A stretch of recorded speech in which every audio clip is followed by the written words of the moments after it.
7.4 show that the area of a triangle contained between the vectors a and b is 1/2 of the magnitude of a cross b. a cross b का product हम निकाल सकते हैं. a cross b की magnitude हमें पता है. a cross b का मैग्नीट्यूड होता है mod of a mod of b into sine theta. और यहां पर हम देखते हैं अगर हम a वेक्टर और b वेक्टर से एक ट्राइंगल बनाते हैं, यह उनकी तीसरी साइड हो जाएगी और यह हाइट ऑफ द ट्राइंगल होगी. इसे हम बेस कहते हैं. तो एरिया का फॉर्मूला यूज करते हैं यहां पर. Area is half base into height. और आप देखिए यहां पर बेस है ए वेक्टर का modulus, that is mod of ए.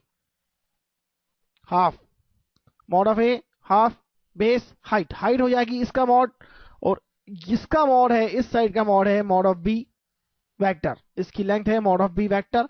यह बी कॉस थीटा होगा. और यहां पर आप हाइट की बात करें तो हाइट हो जाएगा mod of b vector sine theta. तो आप यहां लिख सकते हैं हाइट की जगह मॉड बी साइन थीटा. साफ दिखाई दे रहा है. ए बी साइन थीटा आपका ए क्रॉस बी वेक्टर का मॉडुलस हो जाएगा और उसका हाफ.